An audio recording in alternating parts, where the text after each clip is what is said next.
a divulgar o canal. É fácil. Clique em curtir. É Inscreva-se no bom estarmos Também ative as juntos nesta mesa do Senhor e sentirmos Sua presença no calor de nosso irmão. Deus nos reúne aqui em um só Espírito, um só coração. Olá, meu irmão, minha irmã, bem-vindo ao 32º dia de preparação para a consagração a Jesus Cristo pelas mãos de Maria. Hoje vamos continuar a meditação sobre Cristo, mas falar sobre Cristo sem falar da sua Santa Igreja, a Igreja fundada pelo próprio Cristo, não tem sentido. Sabe por quê?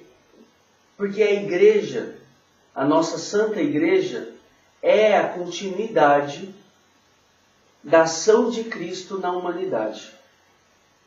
O próprio Cristo, após a sua ressurreição, em sua ascensão, diz aos apóstolos: ide por todo o mundo e pregai o Evangelho.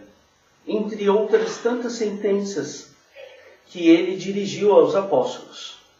E os apóstolos, iluminados pela graça do Espírito Santo em Pentecostes, passam a anunciar o reino de Deus. E essa Santa Igreja, que ali se inicia, tendo como um primeiro Papa, São Pedro, pelas palavras de Cristo, sobre esta pedra construirei a minha igreja. Quem diz que Cristo não fundou uma igreja? Sim, fundou sobre Pedro. E a igreja, durante toda a história, continua agindo em nome de nosso Senhor Jesus Cristo. Continua perdoando os pecados. Continua curando os corações. Continua fazendo com que os corações se voltem a Deus. É Cristo atuando na história. E nesses 2000 anos, meu irmão, minha irmã, não dá para falar da história da igreja começando pelas partes que se desprenderam dela. Cristo, na sua oração antes da sua entrega para a nossa redenção, suspirava e dizia ao Pai: Pai, que eles sejam um. Não te peço que os tire do mundo, mas que os livres do mal e que eles sejam um. Então não dá para falar da história da igreja, meu irmão, minha irmã, dizendo das divisões da igreja, dentro da igreja, não da própria igreja, porque a igreja ela é sempre una, ela é sempre única, aquela fundada por Cristo. Então, se você, meu irmão, minha irmã, vai pensar na igreja católica a partir das desuniões que houve de membros da própria igreja, não é o melhor caminho. Porque a igreja que você faz parte é aquela fundada por Cristo. E que Cristo rezou ao Pai pela unidade. Por isso, a importância da primazia do Papa, como sinal da unidade na igreja. Diante do Papa, nós temos a certeza espiritual, a certeza bíblica e a certeza da tradição da igreja, que nós somos essa Santa Igreja de nosso Senhor Jesus Cristo.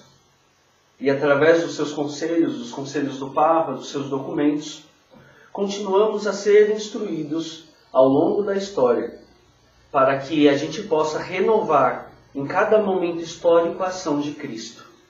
É como nós atuamos hoje via o YouTube.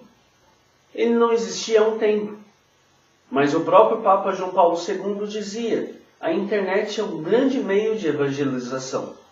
Ou seja, é o nosso Santo Padre dizendo por onde percorrer. E assim continuar a história da Igreja, a ação de Cristo no mundo. Em resumo, meu irmão, minha irmã, a Igreja é a continuidade do Cristo encarnado.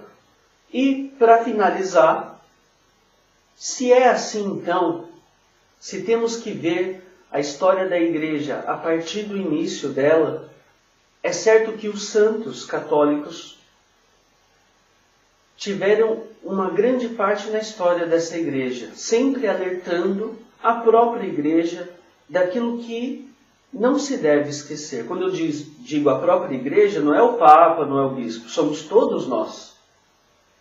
Os santos, então, são essa ação misteriosa de Deus, através do Espírito Santo em toda a Igreja, que nos faz relembrar o amor de Deus por nós e de que nós somos capazes de sermos santos. Um deles, São Francisco de Assis, renovou a Igreja em seu tempo, mostrando o sinal do Cristo pobre, daquele que está junto ao pobre, daquele que realmente se preocupa com os mais necessitados. E assim a Igreja se renova, essa mesma Igreja católica, apostólica, romana, desde sempre. Através das bulas papais, dos documentos pontifícios, também é renovado o nosso desejo de continuar caminhando, nós somos instruídos. E um desses grandes santos que a Igreja nos presenteou é São Luís Maria Grignion de Montfort, não é verdade? Que vem de uma maneira muito simples, através de seus escritos e da sua vida, nos mostrar que Cristo pode e deve ser renovado nos corações, hoje de uma maneira toda especial, através da verdadeira devoção à Santíssima Virgem. Uma vez vivendo essa verdadeira devoção, nós vivemos Cristo de verdade. Mas, agora comentando com vocês, dessa própria Igreja, que devemos obediência. Porque uma vez que a Igreja vem do próprio Cristo, nós devemos obediência a ela.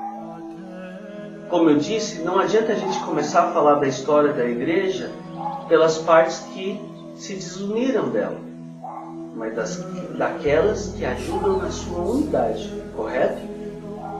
Então, meu irmão, minha irmã, agora vem um alerta.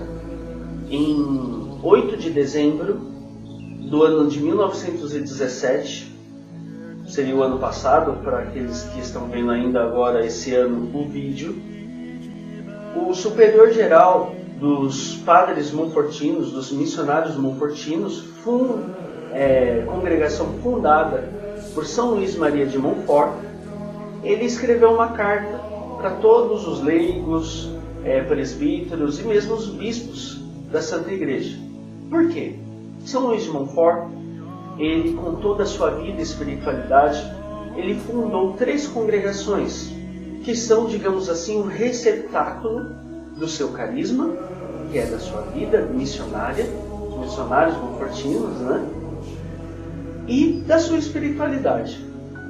E concorda comigo, meu irmão, minha irmã, ainda que o tratado seja muito mais conhecido do que até mesmo os próprios missionários monfortinos, concorda, meu irmão, minha irmã, que seguindo essa linha de unidade da Igreja, devemos nos atentar para aqueles que são os herdeiros de um carisma e de uma espiritualidade de um santo fundador? Se você disser que não, então toma muito cuidado, meu irmão, minha irmã, com aquilo que eu falei. A história da Igreja que você conta é a partir daquilo que você decidiu por desuni-la. Então, para você que disse sim e realmente está se preparando verdadeiramente para uma consagração consciente, nessa carta que o padre Luiz Augusto Stefani, que é o superior-geral dos monfortinos no mundo, ou seja, um sucessor natural, de São Luís Maria de Montfort dentro da congregação. E, inclusive, dentro das 3 congregações, eles consideram o superior dos missionários montfortinos como essa figura aí de instrução, de acompanhamento dos missionários montfortinos, e eles os têm como um sucessor de São Luís de Montfort, como todas as outras congregações. E, como temos, o nosso Santo Padre, o Papa, como sucessor legítimo de São Pedro. E ele escreve uma carta chamada Herança Montfortina. Eu vou resumir essa carta, tá, meus irmãos? Dizendo o seguinte: lembrando sempre da história da ação de Cristo no mundo através da igreja. Se você, meu irmão, minha irmã consagrado, consciente da sua consagração, não atuar juntamente com a igreja, em obediência à igreja, mas vendo a sua consagração como se fosse maior do que a tradição, a história da nossa Santa Igreja, cuidado, você está indo por um caminho errado. Se, de repente, a sua consagração, a partir do método São Luís Maria de Montfort, está ligado a algum outro grupo que vê no Tratado da Verdadeira Devoção alguma profecia milenarista de fim do mundo ou de profecias mirabolantes, você está indo por um caminho errado. Já que a igreja é a ação do Cristo encarnado em nosso meio. É o nosso dia. E é justamente por isso que São Luís Maria de Montfort fala dos apóstolos dos últimos tempos, que eu falei em algum vídeo dias atrás. Por quê? Apóstolo dos últimos tempos, para Montfort, é exatamente isso. É um renovar da igreja inteira em nossos dias. Seja eu, seja você apóstolo dos últimos tempos, na sua casa, na sua paróquia, na sua comunidade.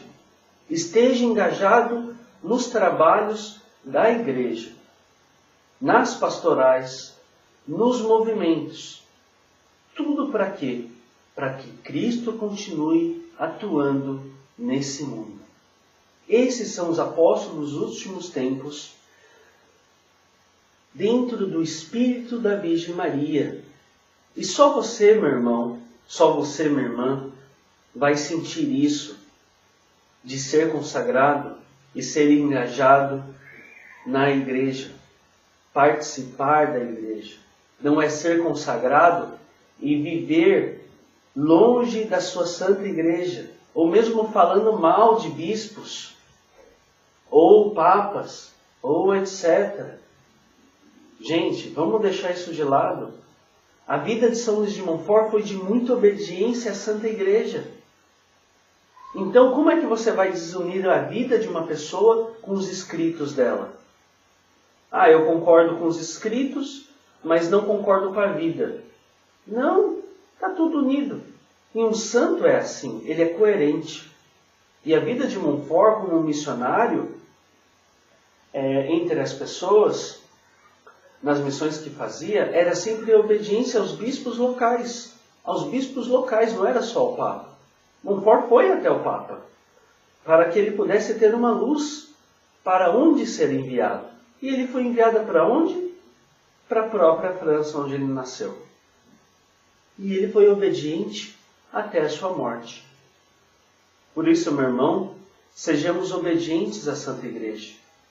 Porque se Deus suscitou o nosso Papa, os nossos bispos e os nossos presbíteros, nos fará cada vez mais santos, sendo obedientes.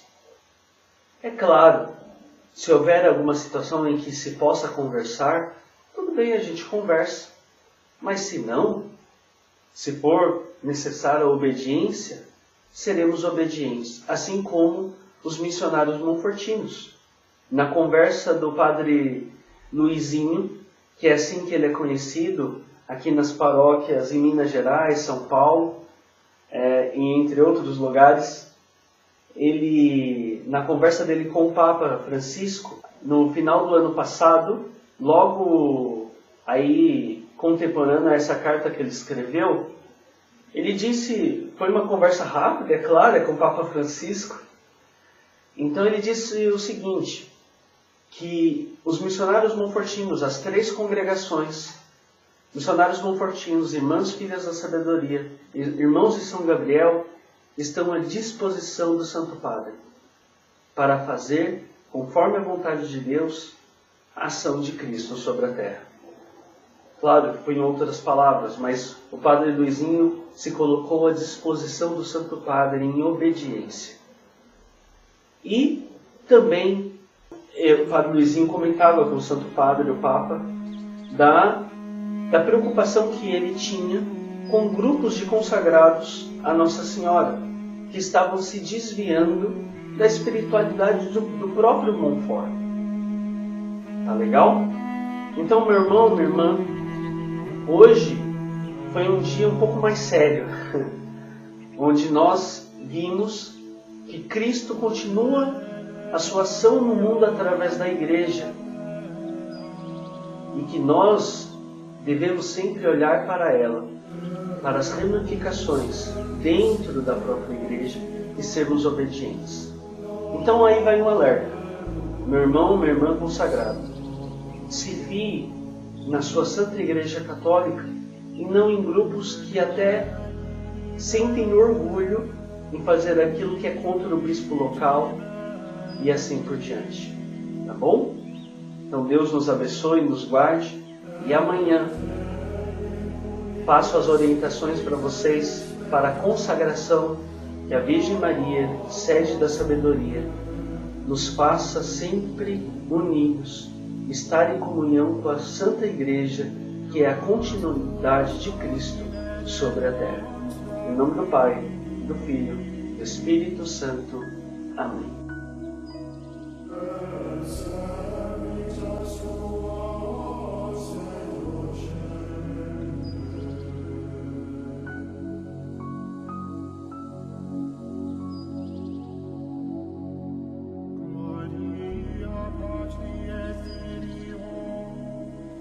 Let's be